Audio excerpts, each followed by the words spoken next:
Voilà, bien. Alors, deuxième partie.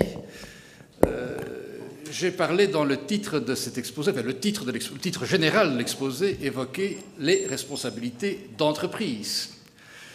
Donc, pas seulement la responsabilité des dirigeants d'entreprise, mais la responsabilité de l'entreprise en tant que telle.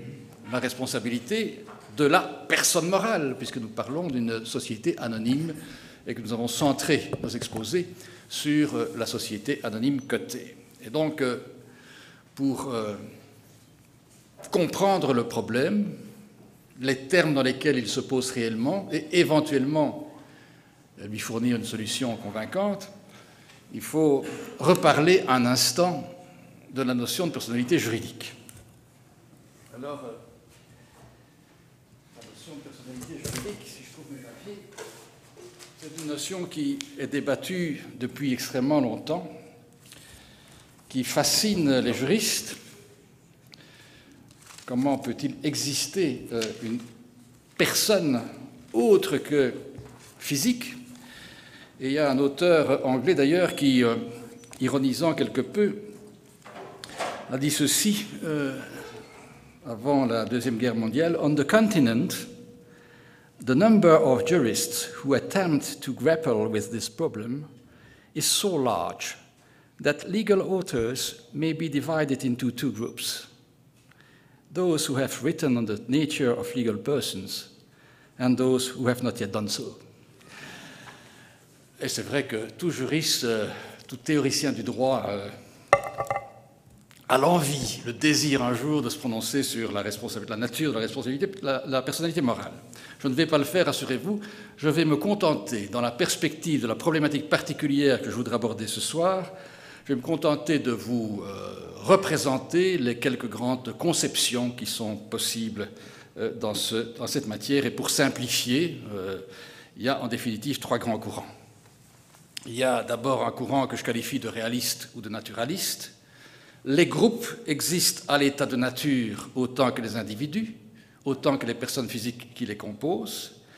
Il y a donc des personnes physiques et des personnes morales, et juridiquement, il s'agit seulement de prendre acte de ce phénomène pour fixer et organiser le statut de la personnalité de l'individu ou du groupe dont il fait partie. La personne morale est donc aussi naturelle que la personne physique, ce qui donne lieu à certaines dérives anthropomorphiques dans la littérature juridique, puisque certains n'ont pas hésité à considérer que les relations interétatiques dans cette conception pouvaient répondre à une certaine pulsion sexuelle des États.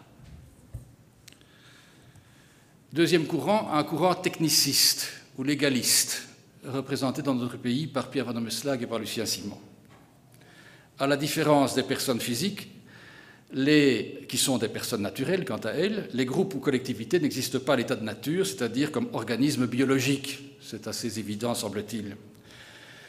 Alors que d'un point de vue juridique, le droit se limite à tirer les conséquences de l'existence des personnes physiques pour en fixer le statut, les personnes morales n'existent comme telles que parce que le système juridique dans lequel le groupe évolue attribue à un moment donné à ces groupes une personnalité.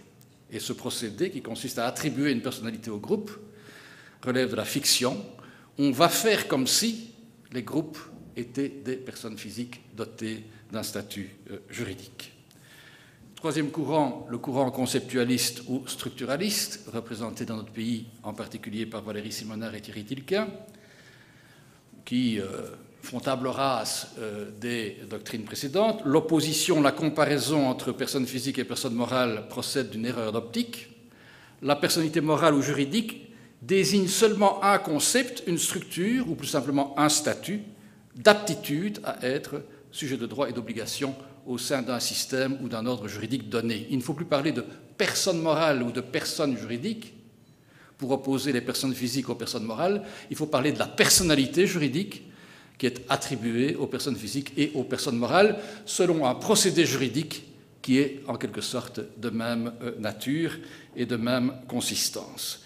Du point de vue juridique, en d'autres termes, la personnalité est le résultat d'une opération de personnalisation qui est la même conceptuellement qu'il s'agisse d'une personne physique ou d'une personne morale. La seule différence, finalement, dans la philosophie occidentale en particulier, c'est qu'on va processuellement personnaliser juridiquement les personnes physiques de manière automatique, considérant que c'est un droit naturel, un droit de l'homme en quelque sorte, alors qu'on se réserve la possibilité de choisir ceux des groupements que l'on va personnaliser ou pas en droit positif, mais c'est la seule différence. Pour le reste, le processus, le procédé, le concept reste le même.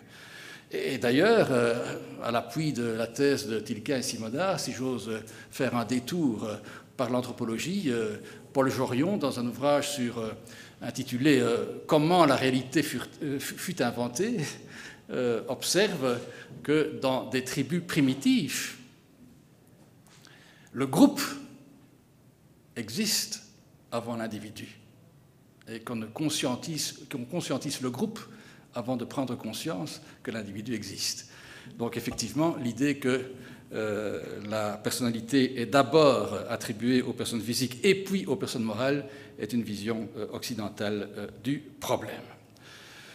Donc, en conclusion sur ce premier point, ce point de théorie, on peut considérer que la théorie de la personnalité se caractérise par une évolution tendant simultanément à l'autonomie et à l'abstraction. Vous verrez que ce n'est pas sans conséquence sur le plan de la thèse que je vais développer s'agissant de la responsabilité de la société pour les actes accomplis pour son compte par ses agents ou par ses organes, à l'autonomie parce qu'on s'est affranchi de l'anthropomorphisme, je viens de le dire, et à l'abstraction parce qu'on est passé de la notion de personne à la notion de personnalité comme processus de reconnaissance de l'aptitude à être titulaire de droits ou d'obligations. Nous en arrivons à notre sujet. Notre sujet que je vais identifier de la façon suivante. Dans un système comme le nôtre, dans un système où la responsabilité, qu'il s'agisse de responsabilité civile ou pénale, se conçoit en principe comme une responsabilité personnelle, c'est-à-dire une responsabilité liée à un acte ou à un fait imputable à la personne qui aura à en répondre, quand et comment sera-t-il possible d'imputer un tel acte ou un tel fait à une personne morale, c'est-à-dire à une collectivité à laquelle l'aptitude à être sujet d'obligation a été reconnue au terme du processus dont je viens de parler. Et dans une conception traditionnelle de la responsabilité, d'abord développée à propos des personnes physiques auxquelles le Code pénal et le Code civil sont initialement destinés, la question va s'exprimer dans des termes plus spécifiques encore. Dès lors que la responsabilité est liée à un acte juridique, je parle de la responsabilité contractuelle, qui repose quant à lui sur la volonté de l'auteur de cet acte, ou qu'elle est attachée à un fait juridique qui suppose une faute de la personne dont on prétend engager la responsabilité, donc un manquement à une norme de comportement, la question va devenir celle de savoir quand une volonté ou une faute peut être imputée à la personne morale elle-même.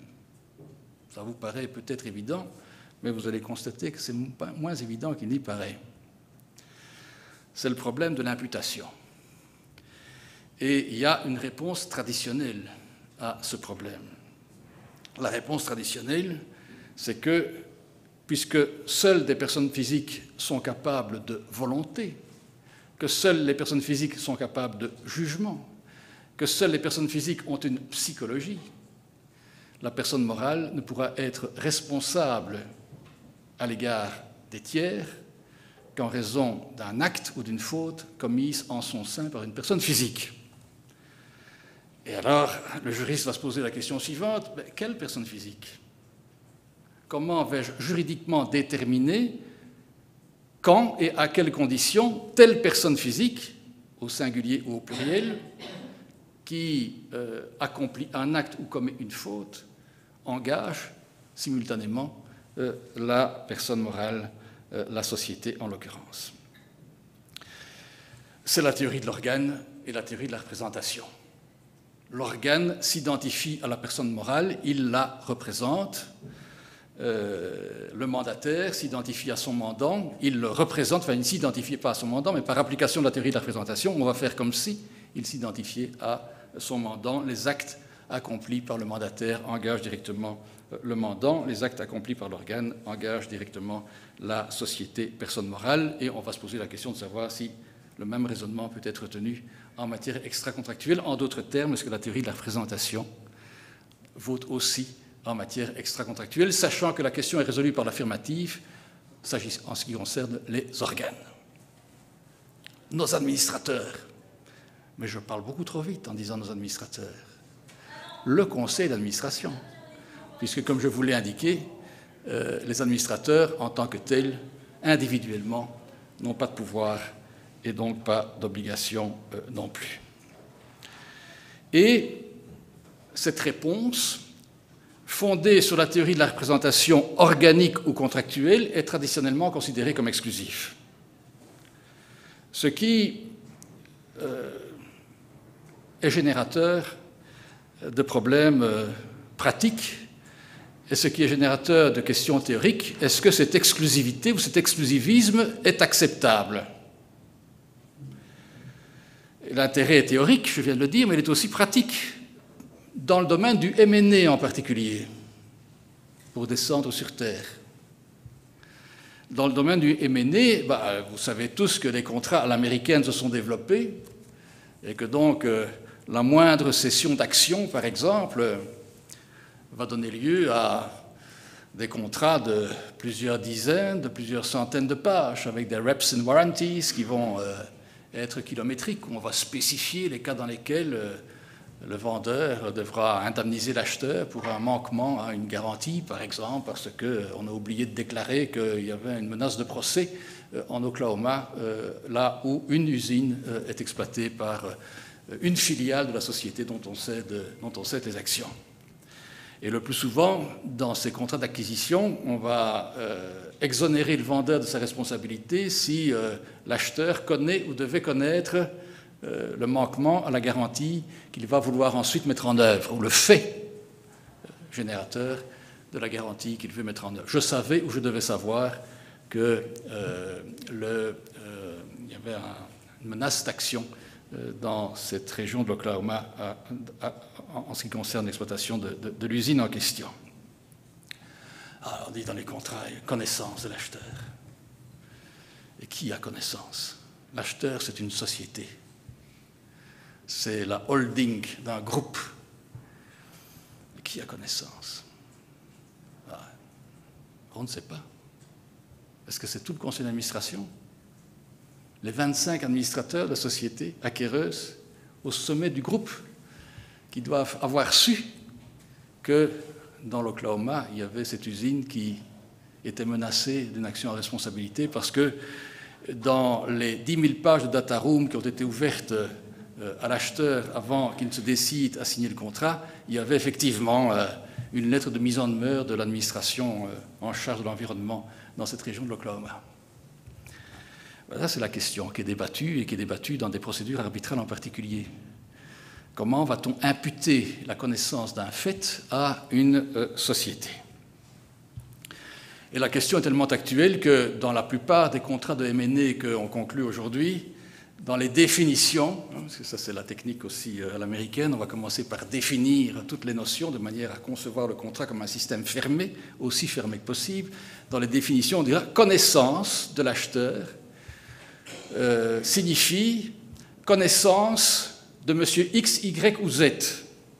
Ça, le vendeur ne va jamais accepter. Mais connaissance de certaines catégories de personnes qu'on va commencer à identifier, des préposés, des agents en charge de tel département, etc., etc. De manière telle qu'on ne puisse pas prétendre que la société a connaissance de ce fait par n'importe quel raisonnement. Alors, pour comprendre la manière dont la question peut être résolue, il faut évidemment avoir à l'esprit, quand il n'y a pas de clause en ce sens, il faut évidemment avoir à l'esprit comment fonctionnent les sociétés, et les grandes sociétés en particulier. Alors il y a le triptyque traditionnel, conseil d'administration, assemblée générale, contrôleur externe. On sait que c'est plus vrai aujourd'hui. Il y a le conseil d'administration, il y a le CEO, il y a d'autres officers, il y a les exécutifs, les non-exécutifs, les indépendants, il y a des comités, le cas échéant un comité de direction, il y a d'autres agents préposés, salariés ou non, qui contribuent au fonctionnement de la société, ce qui implique, et vous voyez petit à petit où je veux en venir, une dilution du processus décisionnel organique. non seulement il y a une multiplication des lieux de décision, avec une difficulté qui en résulte concernant l'identification précise des responsabilités de chacun, et puis il y a aussi des comités, et puis en dehors de ça, il y a ces agents ou ces préposés. Et puis, pour couronner le tout, il y a des éléments perturbateurs. De temps en temps, on va parler d'administrateurs de fait, c'est-à-dire de personnes qui n'ont pas de pouvoir juridique, statutaire, contractuel ou légaux, et qui se comportent quand même comme s'ils étaient administrateurs, tout le monde les considérant comme gérants. Il y a une notion de contrôle qui est définie de manière très large par le Code des sociétés, qui implique qu'on a le contrôle si on a le pouvoir, de droit ou de fait, d'exercer une influence décisive sur l'orientation de la gestion de la société. Donc le pouvoir de fait, le contrôle peut être au niveau des actionnaires. Et puis il y a ce dont je viens de parler, c'est-à-dire les groupes de sociétés, à propos desquels on peut se demander où se prend la décision. Est-ce que c'est au niveau de la filiale? On parle de temps à autre de gestion matricielle. Il y a des lieux de décision qui assurent la coordination entre les politiques des différentes sociétés membres du groupe. Parfois, la décision est prise au niveau de la société mère elle-même. Et donc, la question va être de savoir si on va tenir compte de cette réalité qui implique aussi une dilution du pouvoir à l'intérieur du groupe, ou si, au contraire, on va adopter de la question une vision strictement juridique en localisant la décision là où elle est juridiquement prise, c'est-à-dire là où l'organe d'administration légalement compétent pour la prendre, au niveau de la filiale considérée, à un moment donné décide de prendre telle ou telle orientation.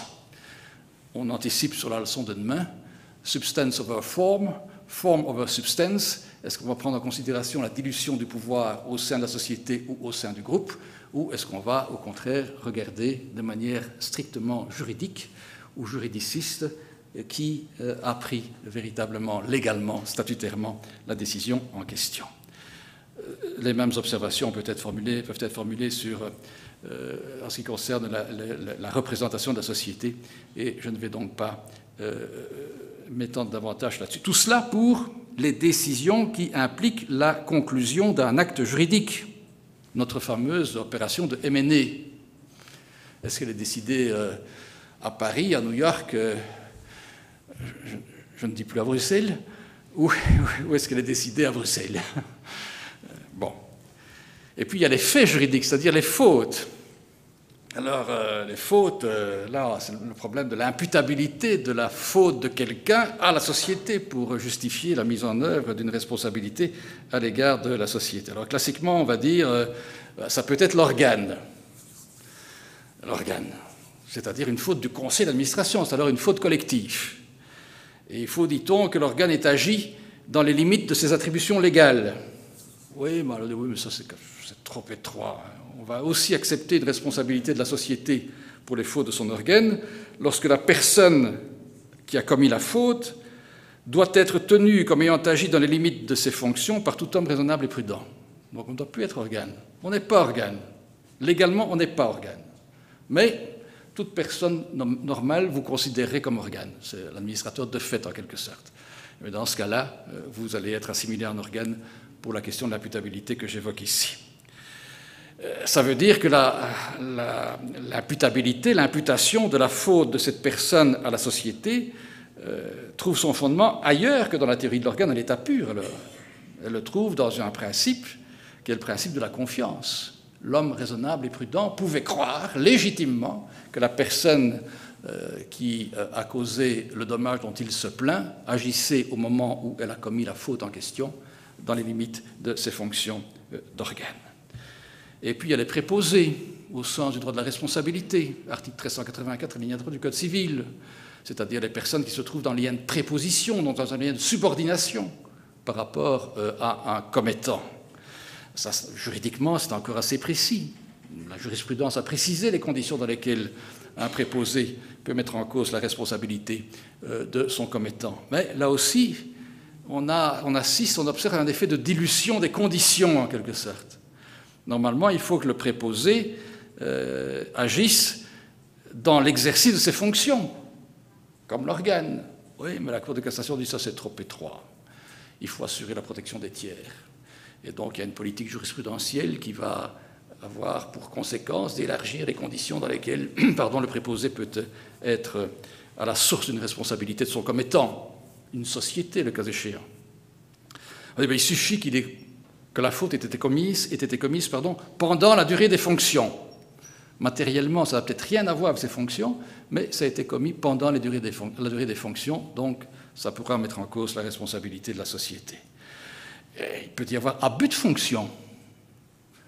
Le préposé profite de sa position pour commettre des escroqueries, des abus de confiance ou des détournements. On dit, oui, l'abus de fonction peut entraîner la responsabilité du commettant, sauf si la victime savait ou ne pouvait légitimement ignorer qu'en agissant comme il le faisait, le préposé abusait de ses fonctions. Et puis en 1994, la Cour de cassation va plus loin en disant la connaissance de l'abus ou de l'absence d'ignorance légitime de la victime n'exonère même plus le commettant. Donc il suffit que ça ait été commis, que la faute ait été commise à l'occasion des fonctions du préposé. Il y a donc ici aussi une dilution des conditions dans lesquelles le lien de préposition peut justifier l'imputation d'une faute à la société en tant que commettante. Et Jérôme Delvoye, dans la thèse que j'évoquais tout à l'heure, va même aujourd'hui jusqu'à dire finalement, je simplifie un peu, heureusement qu'il n'est pas là, mais il m'écoutera peut-être sur Internet et il aura l'occasion de réagir. Mais finalement, les conditions de la préposition ne sont pas définies de manière tellement stricte que ce statut ne soit pas accessible aux organes. Finalement, les organes, ce n'est jamais qu'une variété de préposés. Et donc, ils peuvent engager la responsabilité de la société sans qu'on doive en passer par cette théorie originelle de la responsabilité organique, qui est une construction intellectuelle de juriste, sur la base d'une construction intellectuelle intéressant la personnalité juridique. Et donc, restons-en au droit civil. Il y a un article 1384 alinéa 3 du Code civil qui nous permet de faire l'économie, le rasoir d'Occam, de cette théorie de l'organe et de la personnalité morale et qui permet de justifier l'imputabilité ou l'imputation à la personne morale des fautes commises par ces organes à l'occasion de l'exercice de leurs fonctions. Et puis il y a les mandataires qui ne sont pas des préposés parce qu'ils ne se trouvent pas dans un lien de préposition ou de subordination tel qu'on puisse leur attribuer cette qualité, en tout cas dans la conception actuelle. Ceux-là, évidemment, par application de la théorie de la représentation, engagent la société, leur mandante, lorsqu'il s'agit de contrats.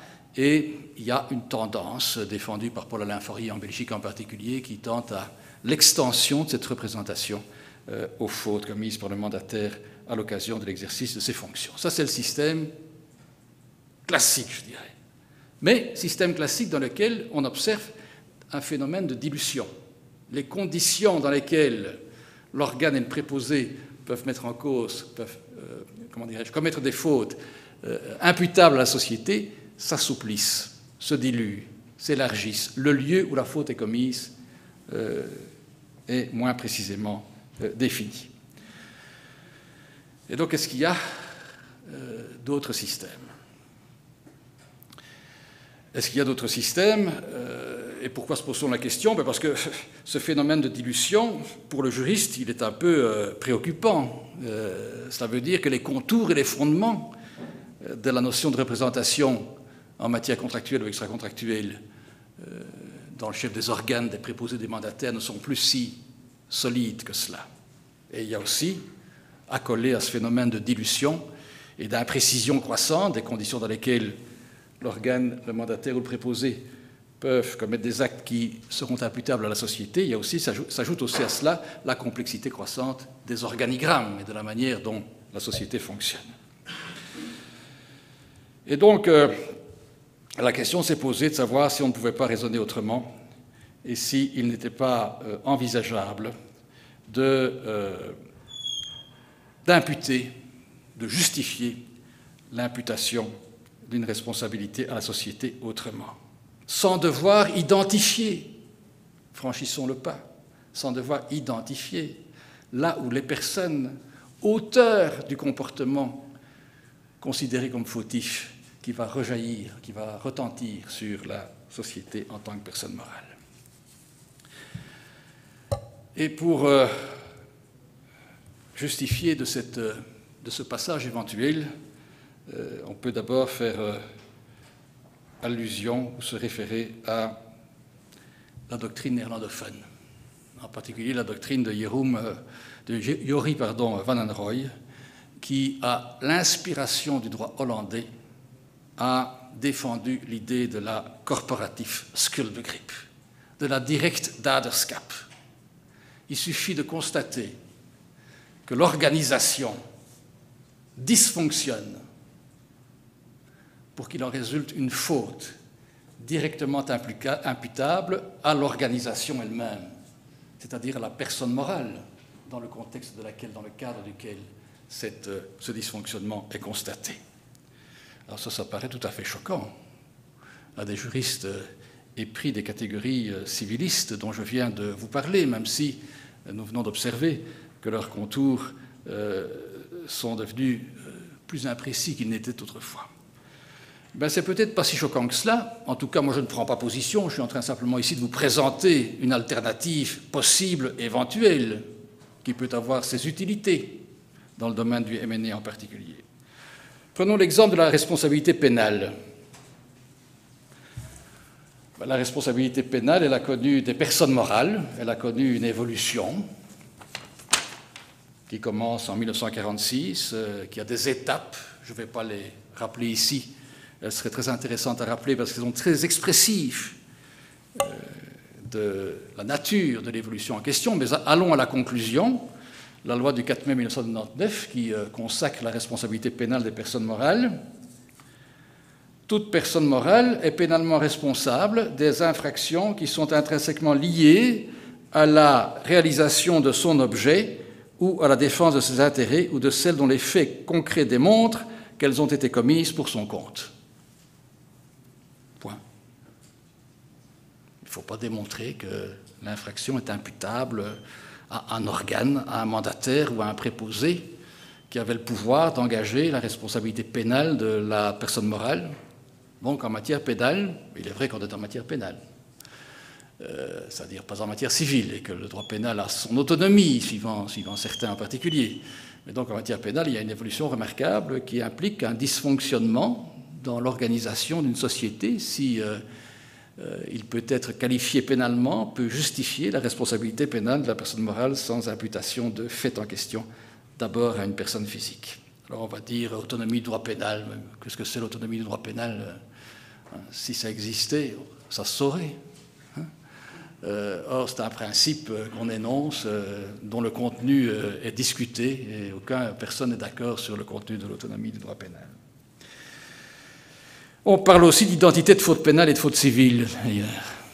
Faute pénale peut avoir causé un dommage au sens du droit civil. Alors on va dire que quand la faute pénale est imputable à une personne morale sans en passer par une personne physique, on ne pourra pas en obtenir réparation de la part de la personne morale sans par contre avoir d'abord identifié la personne physique à l'intervention de laquelle la faute a été commise pour les besoins de la réparation. C'est un peu incohérent. Et quand la faute civile n'est pas une faute pénale, là, évidemment la question va se poser en droit civil pur, mais demeure-t-il cohérent de traiter les deux questions différemment, alors qu'il s'agit toujours d'une faute commise dans le cadre des activités de la personne morale. Et il y a des précédents en droit civil, d'ailleurs, si on veut parler de droit civil, des précédents assez classiques, assez prestigieux. La responsabilité civile de l'État pour faute commise par les magistrats. L'État, c'est une personne morale.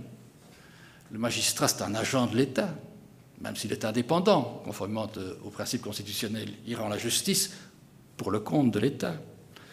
Et l'État peut de temps à autre mettre en cause sa responsabilité si une faute a été commise par le magistrat dans le cadre de l'exercice de sa fonction juridictionnelle. Et on a alors réfléchi très longuement sur les conditions dans lesquelles tout cela pouvait se passer. Ça a donné lieu à de savantes conclusions de procureurs généraux devant la Cour de cassation. Et je cite dans le slide des conclusions du procureur général Velu en 1991, c'est donc pas si récent que ça, qui refait un tableau des conditions dans lesquelles la responsabilité de l'État en tant que personne morale peut être mise en œuvre et qui indique ceci, je cite: « Il y a eu faute d'un organe mais à défaut d'identification de cet organe, la faute est anonyme. En ce sens, la faute est une faute de service en droit administratif. On peut même dire que dans presque tous les grands arrêts qui jalonnent la jurisprudence de votre cour, il s'adresse à la Cour de cassation, relative à la responsabilité des pouvoirs publics, la responsabilité de l'État découlait d'une faute dommageable commise par un organe resté inconnu. Donc depuis 1920, l'arrêt Flandria, que nous apprenons tous en deuxième candidature, depuis 1920, depuis l'arrêt Flandria, fondateur de la responsabilité de l'État en Belgique, le procureur général Velu nous révèle que dans la plupart des cas, la responsabilité de l'État était retenue alors qu'on n'avait pas pu identifier l'organe ou l'agent, personne physique à l'intervention de laquelle ou duquel la faute avait été commise. Donc, corporatif skuldbegrip, direct daderskap, ce n'est pas une nouveauté en droit belge de la responsabilité, s'agissant de la responsabilité des personnes morales.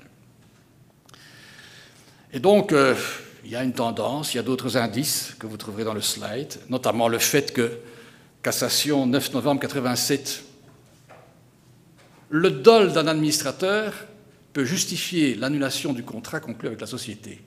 L'actionnaire qui a souscrit à une augmentation de capital, sur la base d'une fausse information qui lui a été sciemment donnée, pas par le collège, pas par le conseil d'administration, seul organe, par un administrateur seul, qui n'a aucun pouvoir pour représenter la société, peut justifier l'annulation du contrat.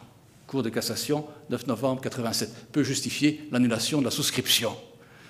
Donc, ce n'est pas la théorie de l'organe qui justifie cette conséquence. Et l'administrateur tout seul n'est pas mandataire, il n'est pas présumé non plus. Il agit comme ça, dans le cadre du fonctionnement de la société. Bon, ceci démontre une certaine confusion, sinon un certain laxisme, dans l'application de la théorie classique qui conduit Van den Rooij à défendre cette idée de corporatif skuldbegrip, s'agissant de la responsabilité civile. Quand est-ce que la personne morale, quand est-ce que la société anonyme pourra être rendue responsable de fautes commises dans le cadre de son fonctionnement, dès lors qu'on observe un dysfonctionnement fautif. Et puis on va se poser la question de savoir si on ne peut pas, utiliser cette méthode d'imputation directe dans le domaine du M&A, pour prendre l'exemple concret dont je parlais tout à l'heure. Je vous donne un exemple. Je vais d'abord vous rappeler, si on applique la doctrine classique, la connaissance du fait qui va interdire à l'acheteur de mettre en œuvre une garantie, dans la doctrine classique, ne peut être opposée au vendeur que si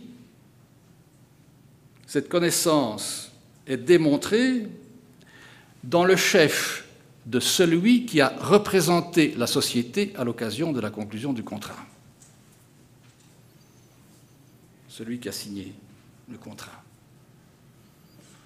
Ou les administrateurs qui étaient présents au conseil d'administration quand on a décidé de conclure le contrat. Ça, c'est la théorie civiliste de la représentation. Et vous en trouverez l'expression brillante dans un article de Paulin Fourier, intitulé de manière un peu ironique, en réponse à une thèse que j'avais développée dans une autre enceinte, « Rêves et pensées d'une personne morale ». Ben voilà, je vous montre concrètement à quoi peut conduire la théorie classique. On a un conseil d'administration de 11 personnes. Il y a une première séance où on étudie le dossier. Il y a des agents, des représentants de la société qui sont appelés, qui ont participé à la data room et qui disent « Oui, c'est intéressant, mais enfin là, on a trouvé tel document. Là, et il y a une menace de litige à propos de cette usine en Oklahoma. Ils sont à 7. Ce jour-là, on ne prend pas de décision.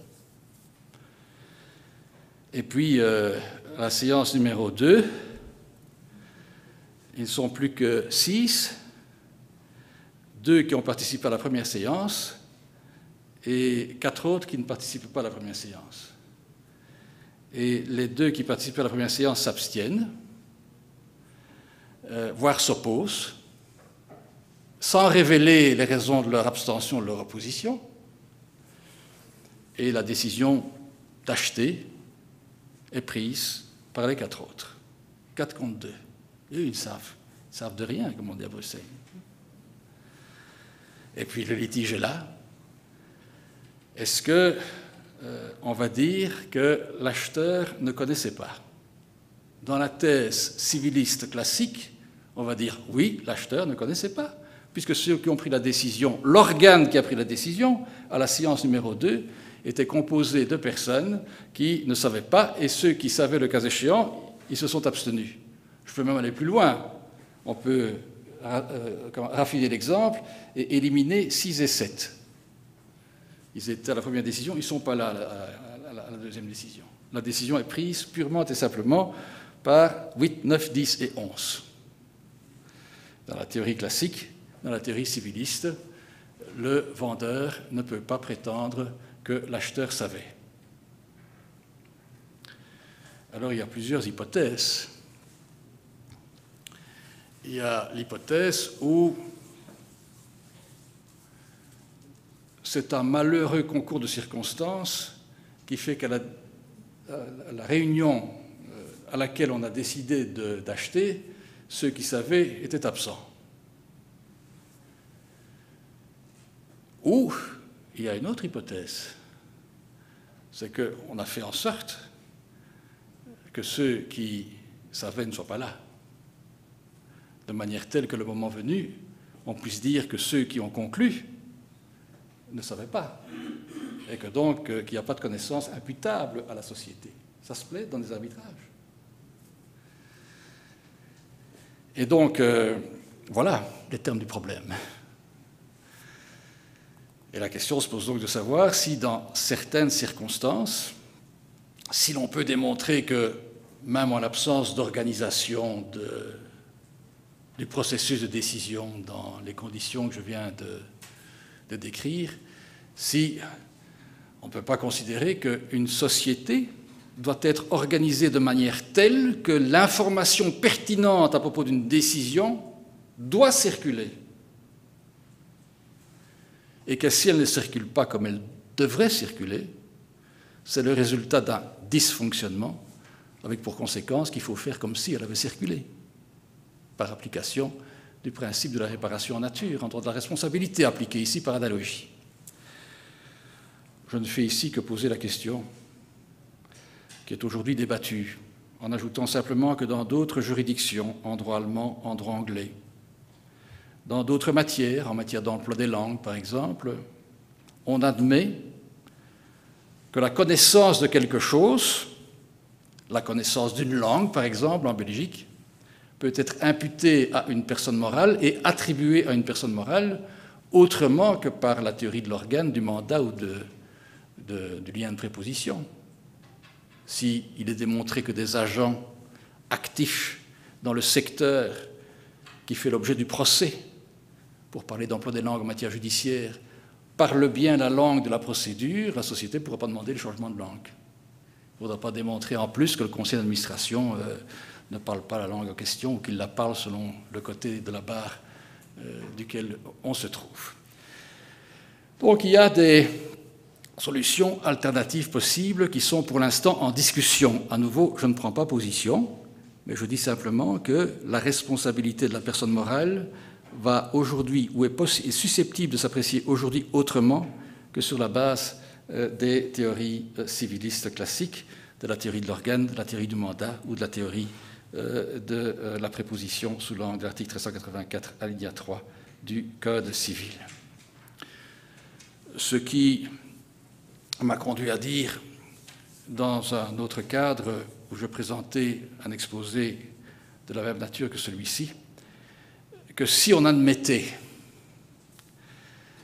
cette imputabilité directe de la faute ou de la connaissance d'un fait à une personne morale, cela reviendrait à dire que la personne morale a directement elle-même une psychologie, au moins notionnellement. Et j'avais intitulé mon exposé d'ailleurs dans cet autre cadre « Biopsychologie de la personnalité morale ». mais il est vrai que c'est une métaphore de juriste.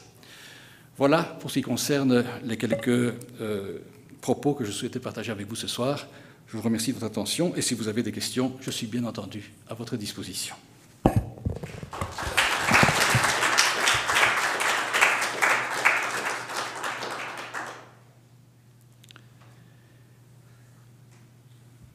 Est-ce qu'il y a des questions? Oui, Jean-Pierre?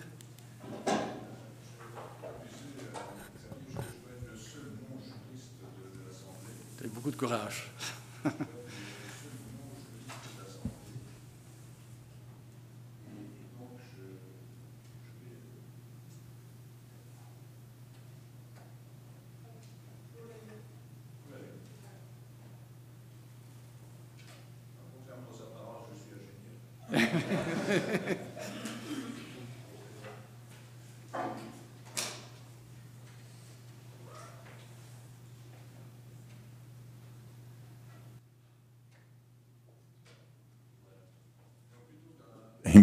S'il marche bien. Plutôt que d'avoir honte de cette situation, je vais m'en prévaloir pour poser deux questions à Xavier en espérant l'impunité, en tout cas l'indulgence.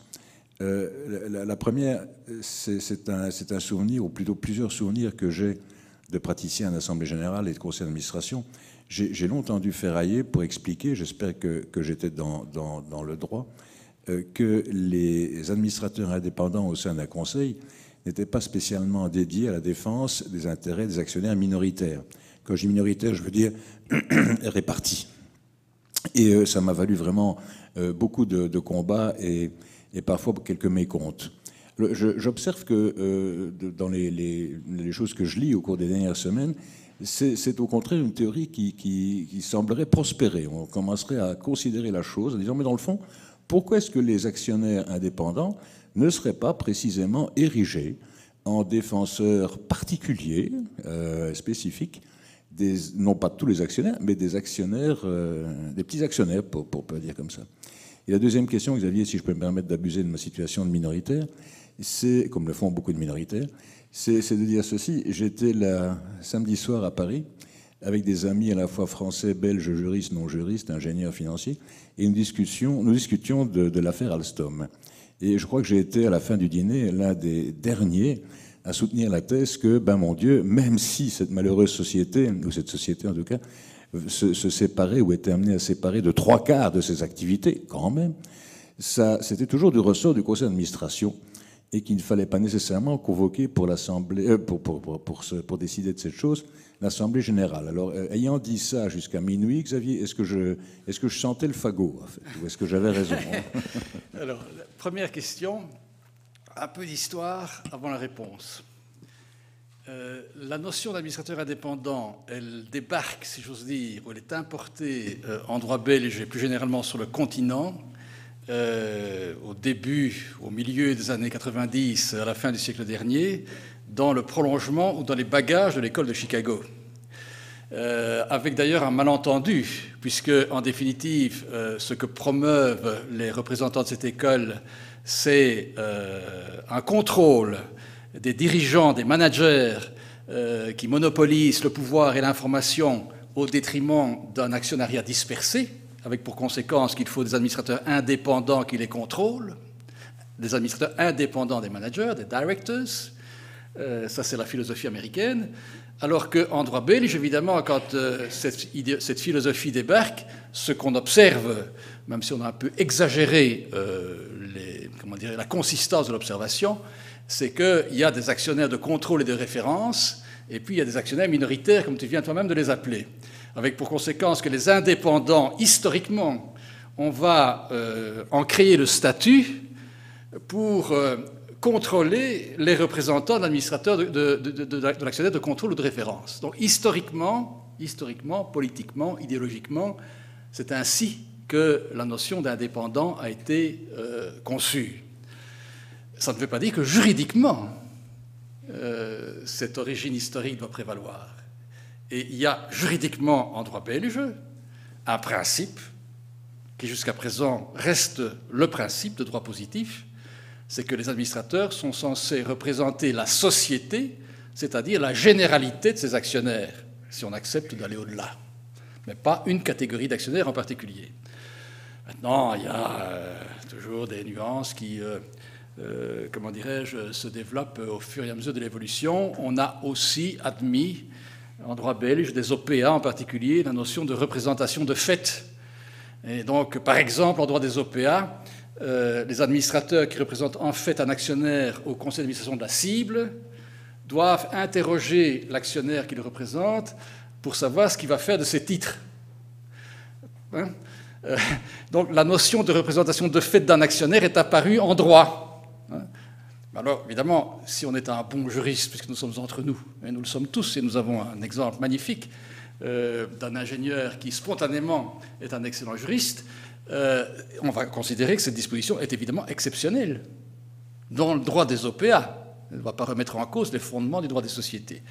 Mais donc, ok, donc tu as raison, avec quelques nuances, je dirais, sur le plan de l'origine historique et quelques exceptions possibles à propos de certaines dispositions. Alors, l'autre question, c'est très intéressant, mais ça, c'est l'affaire Fortis.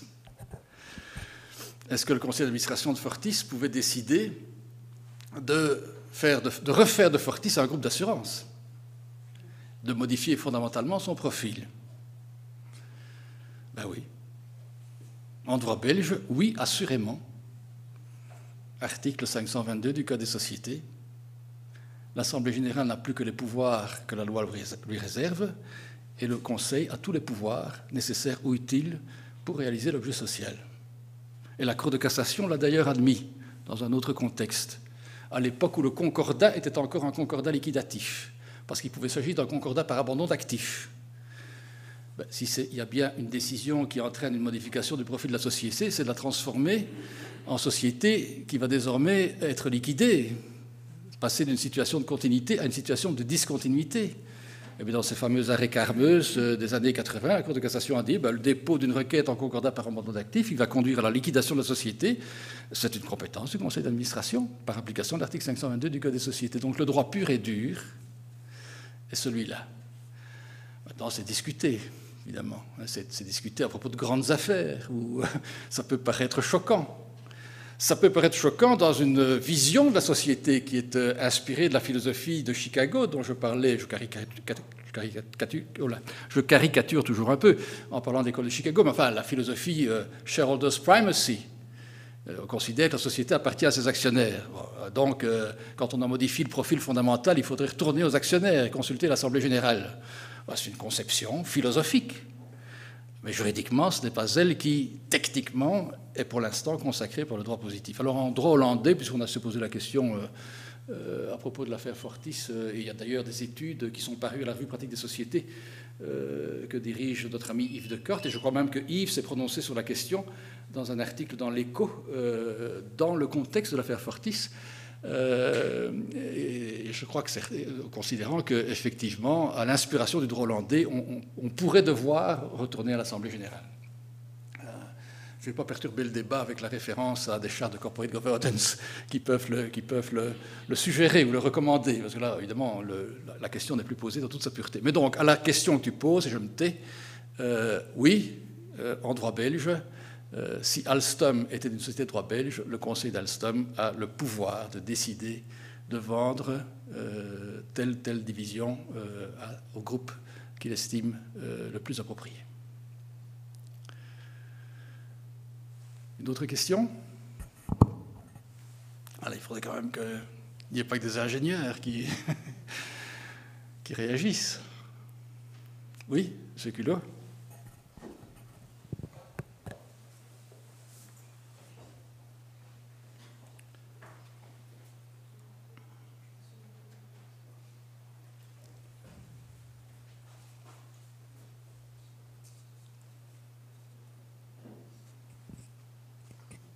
Voilà, donc la première partie de votre exposé, je trouve, a très bien montré que finalement, les administrateurs de société n'avaient pas grand-chose à craindre en termes de responsabilité pour différentes raisons qui sont juridiques et qui tiennent aux conditions de recevabilité, mais aussi aux conditions de fond, à l'appréciation marginale et à toutes sortes d'autres éléments dont vous avez parlé.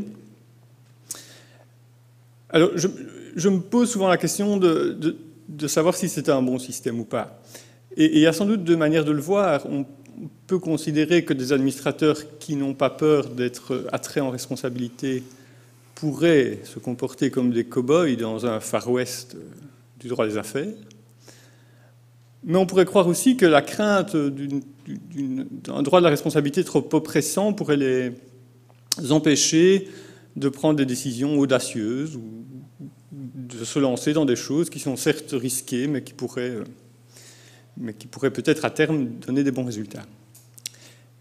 Donc là, je trouve que, enfin, si vous êtes d'accord, de nous donner votre sentiment par rapport à ce système. Mais alors, je voudrais peut-être compléter la réflexion par deux autres éléments d'appréciation. Le premier tient à la seconde partie de votre exposé qui, finalement, indique des pistes ou des perspectives qui, d'une manière ou d'une autre, faciliteront la mise en cause de la responsabilité de la société par des tiers.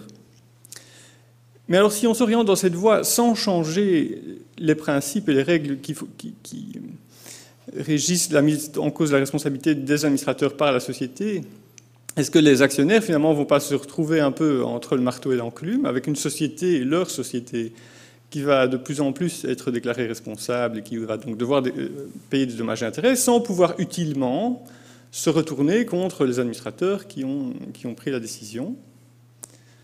Premier élément d'appréciation. Deuxième élément d'appréciation, est-ce qu'il n'y a pas, au fond, dans la pratique, une grande différence entre ce qui se passe pour les petites sociétés, celles que j'appellerais, sans vouloir être péjoratif, les SPRL du coin, hein, celles dont le gérant est en même temps l'actionnaire, celles dont le gérant a de toute manière cautionné toutes les dettes d'une quelconque importance, et les grandes sociétés, celles où chaque décision est prise avec 3 consultations de cabinet d'avocats, celles où les administrateurs ne se portent jamais caution des engagements de la société, parce que d'ailleurs on ne leur demande pas, et celles où donc les questions de responsabilité, je pense, aussi bien de manière théorique que de manière pratique, se posent de manière très différente. Non, ce sont effectivement deux questions extrêmement pertinentes. Je commence par la première. Est-ce qu'un système de responsabilité des administrateurs qui en élargirait les conditions ne va pas devenir trop oppressant et les amener à ne pas prendre les risques d'entreprise que normalement ils devraient prendre? Sans doute, mais je vais répondre en praticien. Parce que j'ai quand même vu beaucoup de conseils d'administration fonctionner, et je dois quand même conclure que globalement, les militants d'une extension de la responsabilité civile ou pénale des administrateurs partent d'une vue un peu pathologique des choses et voudraient en définitive que les tribunaux refassent la décision et rebattent les cartes après que, malheureusement, la décision d'entreprise, prise de bonne foi, a mal tourné. Alors, évidemment, il y a des cas où l'actionnaire de référence ou de contrôle abuse de sa position. Ça existe. Mais je dois quand même dire, personnellement, dans mon expérience, c'est extrêmement rare. Et que donc, puisque vous posiez une question d'opportunité, je ne vois pas de raison d'opportunité qui devrait conduire à rendre plus aisé l'intentement d'action en responsabilité, qui vont quand même avoir un effet paralysant. Hein, parce que ce n'est pas le tout de se dire, finalement, dans 10 ans, on sera sorti d'affaires. Le fait même d'être attrait va nuire à la réputation de l'administrateur, mais aussi de la société, s'il s'agit d'une société cotée, et donc il y aura des dommages collatéraux qui vont être subis par la société et par ses actionnaires d'ailleurs, parce que tous ne sont pas de ceux qui vont s'associer à l'initiative en question. Je ne sais pas si je réponds à votre question, mais la question était plus d'opportunité que véritablement juridique, et donc j'y réponds sur la base de l'expérience de praticien, en espérant ne pas être angélique. Mais donc j'ai quand même vu les choses, la manière dont les choses fonctionnaient globalement. Je pense quand même qu'on a intérêt, en effet, à ce que les décideurs puissent prendre et assumer le risque d'entreprise, au sens économique du terme, aussi loin que possible. Et donc pas de principe de précaution dans ce domaine. Alors, l'autre sujet, ça c'est un sujet, évidemment, vous avez vu, je me suis un peu amusé en mettant en face l'une de l'autre une conception classique et une conception un peu révolutionnaire. Hein. Et je ne défends pas la conception révolutionnaire d'ailleurs, je dis simplement qu'elle est possible. Il se trouve que quelque part, à un moment donné, dans une autre fonction, je l'ai défendue. Bon, parce que c'était l'intérêt de mon client de la défendre, et que je la trouvais défendable. C'est tout, je n'en dirai pas plus. Donc elle est possible, elle est révolutionnaire, il n'est pas sûr qu'elle sera rapidement, ni qu'elle soit jamais accueillie comme telle en droit belge en tout cas, et elle peut effectivement conduire à des effets latéraux du style de ceux que vous indiquez, c'est-à-dire ouvrir la voie à des actions contre la société alors que celle-ci ne pourra pas se retourner contre ses administrateurs, quoique en pratique je pense que l'hypothèse sera rarement celle-là. Elle peut conduire les actionnaires à se tirer dans le pied, évidemment, puisque en introduisant l'action de la société, ils vont s'indemniser eux-mêmes d'une certaine façon. Mais ici, je pensais plutôt à des tiers. Hein, voilà. Mais donc, en résumé, Henri, tu as raison. Soyons prudents avec cette voie alternative un peu provocatrice, pour le dire ainsi. Outre que, si je peux ajouter quelque chose sur ce thème, elle peut paraître dangereuse sur le plan des libertés individuelles et devenir un peu totalisante ou totalitariste. La notion de dysfonctionnement, il faut quand même s'en méfier dans les organisations collectives. Oui, Patrick ?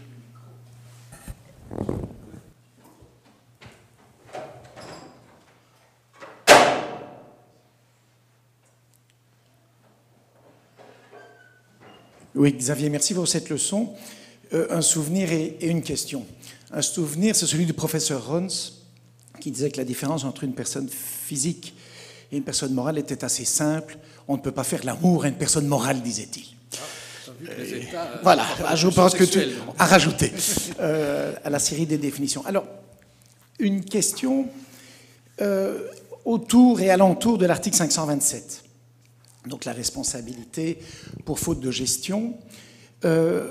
En 1989, dans le fond, la lecture qu'avec M. Van Rijn, tu as apporté de cette disposition était de dire « lisez bien, le droit commun, c'est aussi le droit de la responsabilité 1382 ».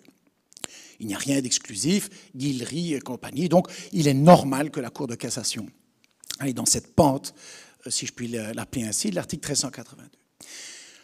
Lors de ta première leçon, il y a quelques jours, tu nous dis la notion de mandat, dans le fond, c'est plus tout à fait ça. Elle est un peu atomisée et beaucoup d'éléments de la leçon d'aujourd'hui le confirment. La notion de dirigeant n'est plus monolithique, elle est extrêmement diverse et variée et il est fort compliqué, faut-il le dire, de raccrocher au mandat. Donc, aujourd'hui, je m'attendais, notamment au regard des arrêts de la Cour de cassation, que tu procèdes à une déconstruction de cette notion de mandat. Et au bout du compte, j'ai l'impression que c'est l'inverse, que le mandat s'en trouve presque renforcé, précisément par la théorie du cumul, précisément par la théorie de la coexistence.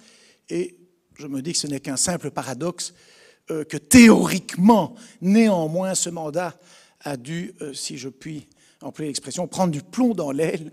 Est-ce que tu pourrais nous l'expliquer un peu plus avant? Expliquer quoi? En quoi est-ce que le mandat, première leçon, n'est plus aussi pertinent dans l'appréciation de la catégorie dirigeant? D'accord. Alors, première leçon, déconstruction de la théorie qui fait des administrateurs ou des dirigeants des mandataires. Alors, je ne vais pas reprendre la démonstration, mais donc j'ai mis sur la table un certain nombre d'éléments qui, juridiquement, simplement juridiquement, démontrent une certaine incompatibilité entre la notion de mandat des administrateurs et le mandat de droit civil. En particulier, pour reprendre l'élément le plus frappant, le fait que l'administrateur individuellement n'existe pas. C'est le collège qui existe. Or, le collège n'a pas la personnalité juridique, donc il ne peut pas être mandataire non plus. Donc, simplement, sur le plan d'une analyse strictement juridique, juridiciste, si j'ose dire, ça ne marche pas.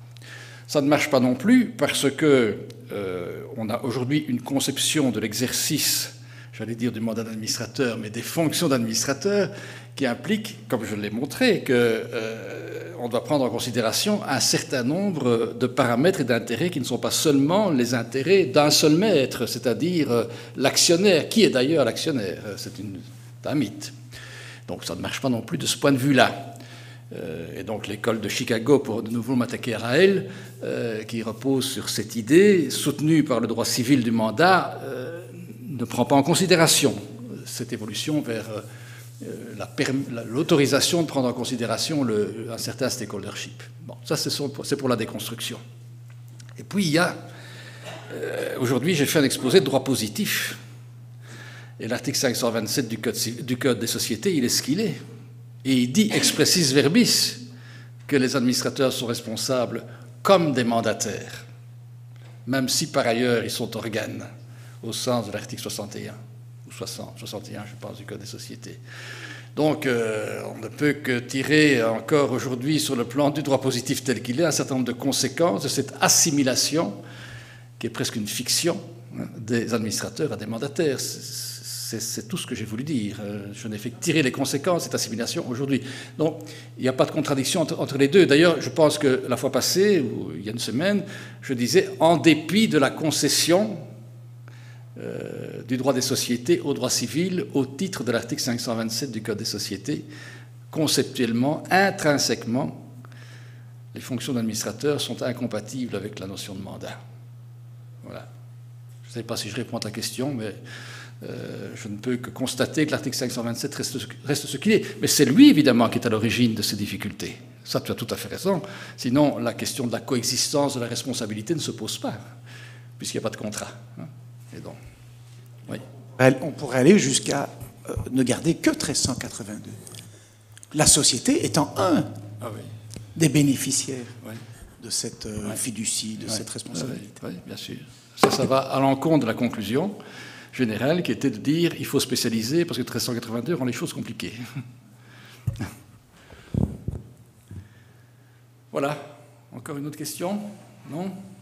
Eh bien, je vous remercie de votre attention et surtout de votre patience.